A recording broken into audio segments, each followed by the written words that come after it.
નમસ્કાર, હું છું કિરણ કાપુરે. તમે જોઈ રહ્યા છો નવજીવન ન્યૂઝ. મુદ્દાસર કાર્યક્રમમાં પત્રકાર લેખક ઉર્વિશ કોઠારી આપણી સાથે છે.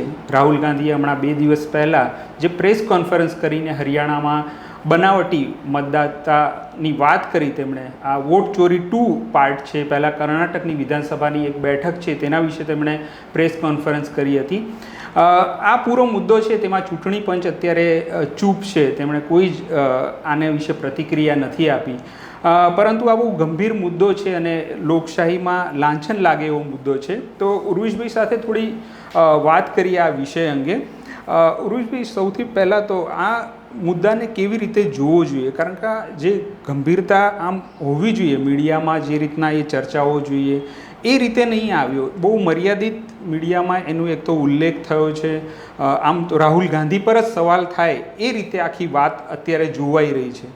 તો કેવી રીતે જોવી જોઈએ? બહુ જ વિલક્ષણ કહેવાય એવી વાત છે કે વિપક્ષના નેતા અગ્રણી રાહુલ ગાંધી, આ હું એટલા માટે કહું છું કે એટલે ગંભીરતા છે કે ભાઈ એમનો કશુંક હોદ્દો છે, એ કશુંક છે, અને આવો એક જાહેર જીવનમાં ગંભીરતા ધરાવતો માણસ 2 વાર પ્રેસ કોન્ફરન્સ કરીને, પહેલાં આગળ એમણે કર્ણાટકની જે માદેવપુરા બેઠકમાં કેવી રીતે બનાવટી મતદારો, બનાવટી ફોટા, બનાવટી સરનામા, એકના એક ફોટા અનેક ઠેકાણે વપરાય, આ બધી વાત કરેલી.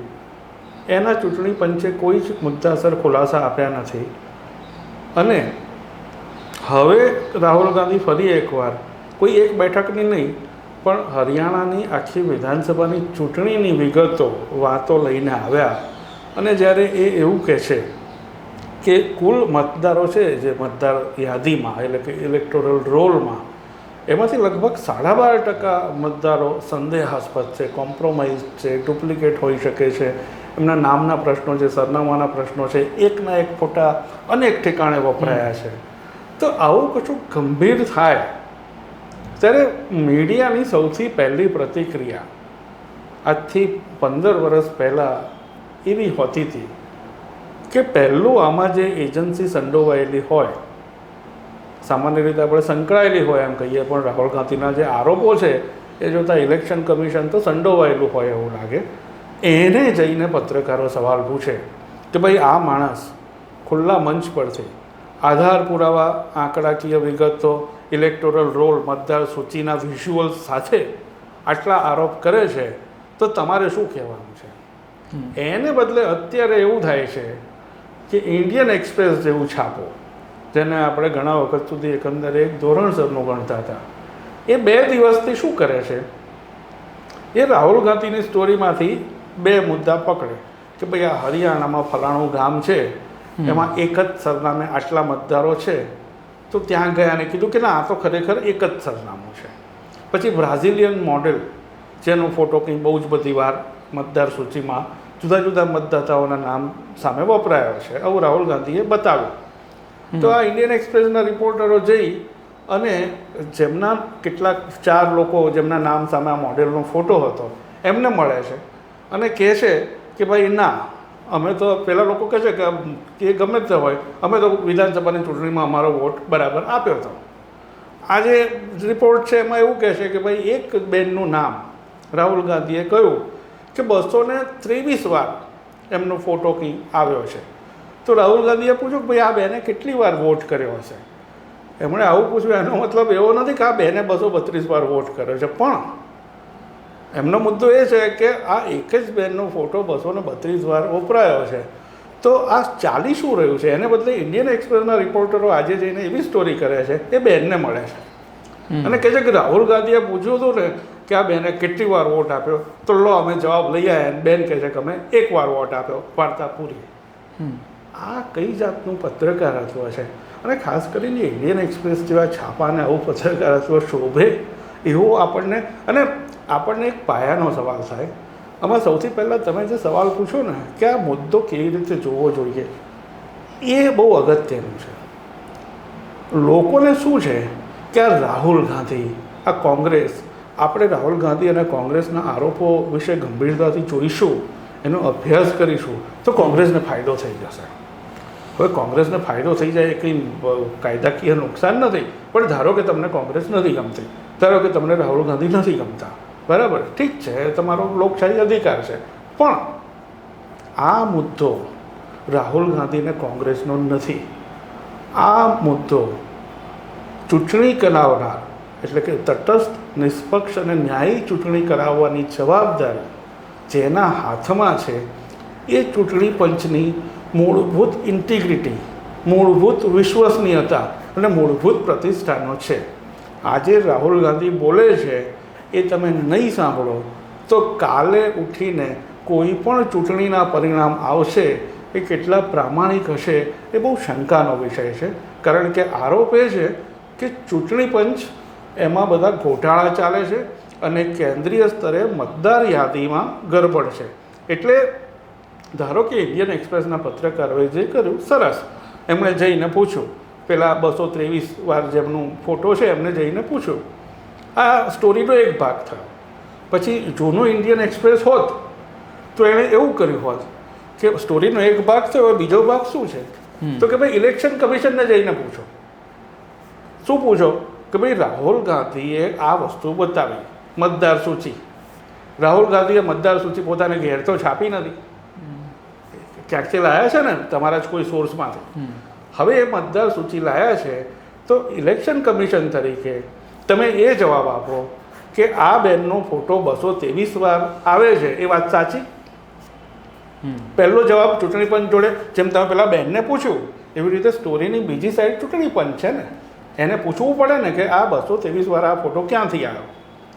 ચૂંટણી પંચ કહી શકે કે આ ખોટી વાત છે, તો ઇન્ડિયન એક્સપ્રેસ અથવા જે પત્રકાર છે પૂછે, સરસ આ ખોટી વાત છે તો સાચી વાત, સાચો ઇલેક્ટોરલ રોલ, સાચી મતદાતા સૂચિ અમે જે 4 બહેનોને જઈને મળ્યા, જેમના ફોટાની જગ્યાએ રાહુલે બ્રાઝિલિયન મોડેલના ફોટા બતાવ્યા, પણ એ 4 બહેનોએ ચૂંટણીમાં મત આપ્યો છે, તો એમનું ક્યાં છે એ ઇલેક્ટોરલ રોલ ક્યાં છે? ચૂંટણી પંચ કોઈ છાપાને, કોઈ પત્રકારને કશું જ ઇન્વેસ્ટિગેશન ના કરવું પડે. જો ચૂંટણી પંચ બહાર આવીને એમ કહી દે કે રાહુલ ગાંધીએ આટલી વિગતો આપી, ચૂંટણી પંચ જોડે બધી વિગતો કમ્પ્યુટરમાં છે. રાહુલ ગાંધીની પ્રેસ કોન્ફરન્સ ચાલતી હોય ને ત્યારે એ શોધી અને તૈયાર રાખી શકે, અને પ્રેસ કોન્ફરન્સ પૂરી થાય ને એટલે પોતે પ્રેસ કોન્ફરન્સ યોજી અને એની જોડે બીજા ઇલેક્ટોરલ રોલ હોય તો બતાવી શકે કે રાહુલ આ બતાવ્યા ખોટા છે, આ અમારા સાચા છે, વાર્તા પૂરી. આવું કશું જ થતું નથી. ચૂંટણી પંચ તદ્દન ફાલતુ, તદ્દન શું કહેવાય કે પાયા વગરના અને જેની પર જરાય શ્રદ્ધા ના પડે એવા જવાબ આપે છે. આ વખતે એણે જવાબ આપ્યો. આ વખતે એણે શું જવાબ આપ્યો કે અમે તો હરિયાણાની ચૂંટણી પહેલાં મતદાર યાદી જાહેર કરી દીધેલી, કોઈ એની સામે કશો વાંધો નથી લીધો, વિપક્ષને આપી હતી એણે કશો વાંધો નથી લીધો. હવે વાંધો ન લેવો એનો અર્થ એવો થોડો છે. હવે એ વખતે કોઈને એવી ખબર જ નહોતી કે ચૂંટણીની મતદાર યાદીમાં ગોટાળા થઈ શકે છે, એટલે કોઈએ મતદાર યાદી એવી રીતે ચેક જ ના કરી હોય. એનો અર્થ એ થયો કે હવે રાહુલ ગાંધી જે કહે છે ખોટું છે. તમે પુરાવાની સામે પુરાવો આપો, પણ આખી વાતનું ફ્રેમિંગ બધા ડાયાઓ રાહુલ ગાંધીને સલાહ આપે છે, રાહુલ ગાંધીને પ્રશ્નો પૂછે છે, એને ખોટા ઠરાવવાની કોશિશ કરે છે, અને ચૂંટણી પંચનું કોઈ પૂછતું જ નથી. અને સૌથી વધારે આરોપીના પાંજરામાં ચૂંટણી પંચ છે. પણ ચૂંટણી સુધારની વાત આવે છે ત્યારે આપણા દેશમાં TN શેષનનું નામ લેવાય છે, જે મુખ્ય ચૂંટણી કમિશનર હતા જે તે વખતે, અને એમણે ઘણા બધા સુધારા લાવ્યા હતા. પણ આજે જે પિન પોઈન્ટ કરીને રાહુલ ગાંધી બતાવે છે તો એ વિશે લોકો પણ એ રીતે પ્રતિક્રિયા નથી આપી રહ્યા. જેમ સમજો કે કોઈ એક બૂથ ઉપર એવી રીતે મતપેટી કોઈ લઈ જાય અને બૂથ લૂંટાય, એ વખતે જે સિરિયસનેસ જોવાતી હતી કાં તો જે મીડિયામાં કવરેજ થતું હતું, એવું અત્યારે આને લઈને હોબાળો નહીં થયો. ઇવન એવું લાગે છે કે ક્યાંક જે બીજા પક્ષો છે, કોંગ્રેસ સિવાયના પણ પક્ષો, એ પણ ખુલીને એવી રીતે નથી બોલી રહ્યા, એવું કંઈક ચિત્ર ઊભું થાય. અને મીડિયાનો આખો રોલ કાં ઢાંક પીછોડો કરવાનો, કાં રાહુલ ગાંધી જે ગંભીર મુદ્દાની વાત કરે છે, આમાં રાહુલ ગાંધી ચૂંટણી પંચ પર આરોપ મૂકે છે ત્યારે અંડરલાઈન રાહુલ ગાંધીની નીચે નથી કરવાની, ચૂંટણી પંચ નીચે કરવાની છે. કારણ કે છેવટે લોકશાહીની પ્રાથમિકતા એ ચૂંટણી છે. લોકશાહી ત્યાં પૂરી નથી થઈ જતી, શરૂ થાય છે, પણ એ સારી રીતે સાચી રીતે શરૂ થાય એટલા માટે ચૂંટણી પંચનું નિષ્પક્ષ હોવું બહુ જરૂરી છે. રાહુલ ગાંધીએ પુરાવા સહિત એ નિષ્પક્ષતા સામે ગંભીર સવાલો ઉઠાવ્યા છે. અને મીડિયા શું કરે છે? મીડિયા ચૂંટણી પંચને કશું પૂછતું નથી અને રાહુલ ગાંધીની દલીલોમાં છીંડા શોધીને એમનું જે મૂળ વાત છે નિષ્પક્ષતાનો અભાવ ચૂંટણી પંચ અથવા તો એની શંકા, એટલે શેખર ગુપ્તા જેવા સિનિયર એડિટર એક જમાનામાં ઇન્ડિયન એક્સપ્રેસના, હવે ધ પ્રિન્ટના, એમણે શું કર્યું? એમણે શું કરાવ્યું એમની ટીમ જોડે? તો કે ભાઈ પેલી બ્રાઝિલિયન મોડેલનો સંપર્ક અમે કરી નાખ્યો છે એક્સક્લુઝિવ. અને બ્રાઝિલિયન મોડેલે અમને કહ્યું કે હું તો કદી ભારત આવી જ નથી ને આખી વાત કોમેડી છે. ભાઈ આ વાત કોમેડી નથી. રાહુલ ગાંધીનો આરોપ સાંભળીને તમને બ્રાઝિલિયન મોડેલને કોટ કરવાનું મન થાય ને એ કોમેડી છે. મુદ્દો એ છે કે એના ફોટાનો મિસયુઝ થયો છે. તો તમે બ્રાઝિલિયન મોડેલને બદલે આપણે ઇલેક્શન કમિશનર મોડેલ જ્ઞાનેશભાઈને પૂછો ને કે આ ફોટો 23 વાર કે જેટલી વાર હોય એટલી વાર મતદાર યાદીમાં છે? નથી તો તમારી યાદી બતાવો, છે તો કહો કે આ કેવી રીતે આવ્યો. એને બદલે બ્રાઝિલિયન મોડેલનું એક્સક્લુઝિવ લઈને આ આપણા પત્રકારત્વનું સ્તર થઈ ગયું છે. બીજી એક વાત રાહુલ ગાંધીનું તો આપણે એ કમનસીબી કહેવાય કે પેલું એના સ્ક્રીન પર તો બધું બતાવે છે, પણ સાથે સાથે એ આખો પેલા ટ્રોલીમાં કાગળનો થોકો લઈને આવે છે અને બતાવે છે કે આ કેટલી સાચી વાત છે, પુરાવા માટે એ રીતે લઈ આવે છે. પણ જ્યારે આપણે ડિજિટલ ઇન્ડિયાની વાત કરતા હોઈએ ત્યારે આ જે આપણી વસ્તી છે, દેશની વસ્તીને જેટલા વોટર્સ છે, તો એને કોઈક રીતે એક સિસ્ટમમાં લાવીને આ નામ, સરનામું, ફોટો એનું બાયફર્કેશન થાય, એ રિપીટેશન ના થાય, એ તો બહુ સરળતાથી થઈ શકે એવું મને લાગે છે. ના એ થઈ શકે. અને બીજું કે એ સિસ્ટમ ઓલરેડી અમલમાં હતી. અચ્છા. એટલે આર્ટિફિશિયલ ઇન્ટેલિજન્સ અને મશીન લર્નિંગ આવ્યું એ પછી ચૂંટણી પંચે પહેલાં એક તૈયાર કર્યો ઇન્ટરફેસ, એટલે એક પ્રકારનું પદ્ધતિ કમ્પ્યુટરમાં કે જેની ઉપર એનું નામ હતું કે IT interface for electoral officer. અને એનું નામ, ટૂંકું નામ પડ્યું હતું એરોનેટ, ERONET. તો એ એરોનેટનો આખો અર્થ જ એ છે કે એક જ ફોટો અનેક ઠેકાણે આવતો હોય, અથવા તો આવા જે કંઈ ગરબડ, બે રાજ્યમાં એક જ મતદારો, એવા બહુ જ કિસ્સા આવ્યા છે કે એક જણ યુપીમાં બી વોટ આપ્યા હોય ને હરિયાણામાં બી આપ્યો હોય. તો આ પ્રકારના કિસ્સા આર્ટિફિશિયલ ઇન્ટેલિજન્સની મદદથી આ એરોનેટ જે છે એ શોધી શકે. અને ચૂંટણી પંચ એ વાપરતું હતું. અને એ વાપરવાની સત્તા રાજ્યના જે ચૂંટણી અધિકારીઓ છે એમને પણ હતી. ગયા વર્ષે બે કામ, એટલે ચૂંટણી પંચને પત્રકારો સવાલ નથી પૂછતા એનું આપણને કેમ દુઃખ થવું જોઈએ અને કેમ ચિંતા થવી જોઈએ. ગયા વર્ષે બે કામ ચૂંટણી પંચે કર્યા અને બે કામ એવા હતા કે એ જ વખતે એની સામે ભયંકર વિરોધ થવો જોઈએ. તો એમાં પહેલું કામ તો જાહેર રીતે થયું ને બધાને ખબર પડી. ચૂંટણી પંચે કહ્યું કે ભાઈ 45 દિવસ સુધી મતદાનનું રેકોર્ડિંગ રાખવાનું અને પછી ભૂંસી નાખવાનું. આવી સૂચના એણે રાજ્યના અધિકારીઓને આપી દીધી. અને બહાનું એવું આપ્યું કે પછી લાંબો વખત રેકોર્ડિંગ રાખીએ તો લોકો એનો દુરુપયોગ કરે, ગમે તેવા નેરેટિવ ઊભા કરે. ભાઈ આ 45 દિવસની મુદત તમે કેવી રીતે નક્કી કરી? અને તમારી ગપલાબાજી 45 દિવસમાં ના પકડાય, પછી પકડાય. તો એ જ વખતે થોડા લેખો આવ્યા હતા કે ભાઈ ચૂંટણી પંચનું આ પગલું એને શેડી અને એને એક પ્રકારે અપારદર્શક બનાવે છે. પણ કારણ કે સત્તાધારી પક્ષને તો એ બહુ અનુકૂળ છે, આપણે જોઈ શકીએ છીએ, એટલે એની કશી ચિંતા ચર્ચા થઈ નહીં. બીજી વાત આવી આ એરોનેટ સોફ્ટવેર. તો એ એરોનેટ પહેલાં રાજ્ય સ્તરના ચૂંટણી અધિકારીઓ વાપરતા હતા. ચૂંટણી પંચે એક હુકમ કરી અને રાજ્યના અધિકારીઓ જોડેથી એ સત્તા લઈ લીધી.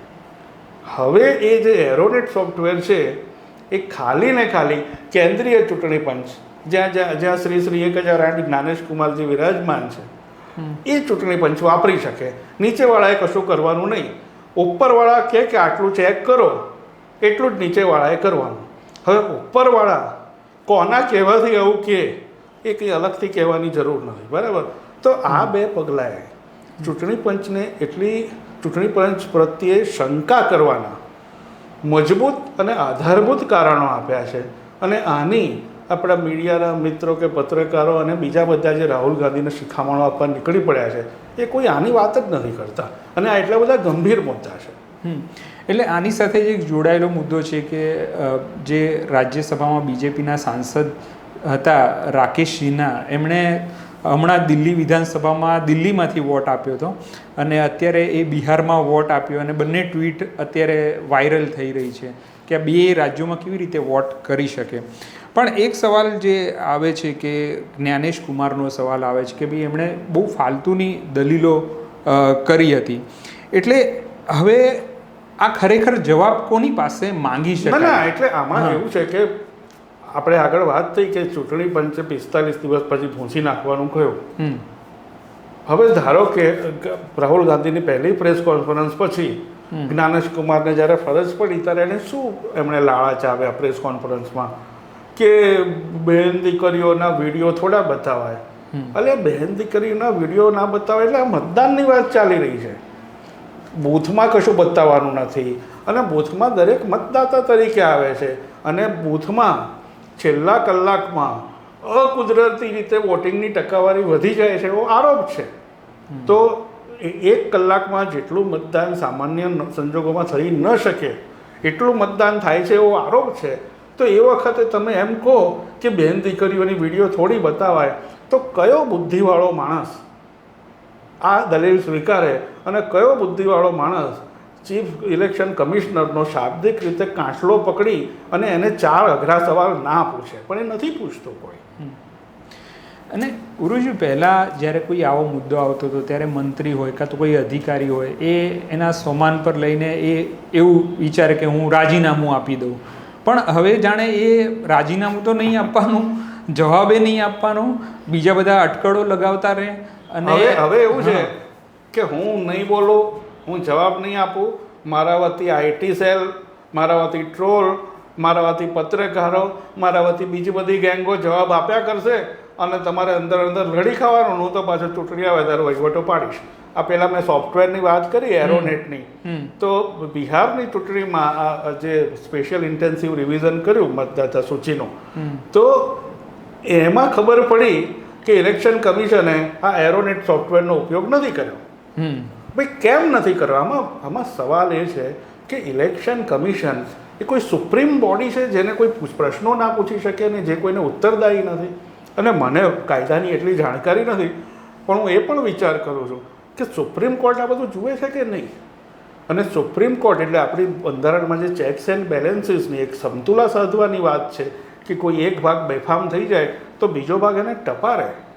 તો હું આશા રાખું કે સુપ્રીમ કોર્ટ બી જ્ઞાનેશ કુમારનો આ જે વ્યવસાય છે એ જોતી હોય અને પૂછે કે ભાઈ આ ચાલી શું રહ્યું છે. દેશના સર્વોચ્ચ આવું બંધારણીય સંસ્થા છે એની વિશ્વસનીયતા આટલી તળિયે પહોંચી ગઈ છે ત્યારે એનો વડો આવી બોગસ વાત કરે એ કેવી રીતે ચાલે?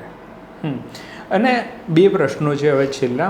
એક તો રાહુલ ગાંધીએ આરોપ લગાવ્યો છે કે આ સેન્ટ્રલાઇઝ સિસ્ટમથી જે કંઈ થઈ રહ્યું છે, એટલે પહેલાં કર્ણાટકની વાત આવી, હવે હરિયાણાના પૂરા રાજ્યની વાત આવી. અને બીજો પ્રશ્ન એવો છે કે રાહુલ ગાંધી પર આરોપ એવો લાગે છે કે ભાઈ એ મહત્ત્વના મુદ્દા નથી ઉઠાવતા, એટલે એમણે આ મુદ્દો મહત્ત્વનો નથી ગણતા, ટૂંકમાં જે આવું કહી રહ્યા છે. આ એટલે જો આમાં એવું છે કે પેલો એરોનેટ સોફ્ટવેર હોય કે રેકોર્ડિંગ હોય, આપણે એ જોયું છે કે હવે ચૂંટણી પંચની જે કેન્દ્રનું માળખું છે જ્ઞાનેશ કુમારવાળું, એમની જોડે સત્તાનું સંપૂર્ણ કેન્દ્રીકરણ થઈ ગયું છે. એટલે મતદાર સૂચિમાં જે કંઈ થાય છે એની જવાબદારી રાજ્યોના કે પહેલાં કરતાં જવાબ આપવાનો થાય છે એ કેન્દ્રીય ચૂંટણી પંચે જવાબ આપવાનો થાય છે, કારણ કે એમણે સત્તાનું પોતાની જોડે બધું જ સૂત્રો પોતાની સાથે લઈ લીધા છે. હવે એ કેમ લઈ લીધા આવી રીતે લઈ ના શકે. આમાં એક માળખું હોય ને, આમાં એક જણ જોડે બધી સત્તા ના હોય, એ સત્તાઓ માળખા પ્રમાણે વહેંચાયેલી હોય ને અમુકથી ઊંચું કામ હોય તો એની ઉપર ના કરે, એવી રીતે આખું માળખું હોય.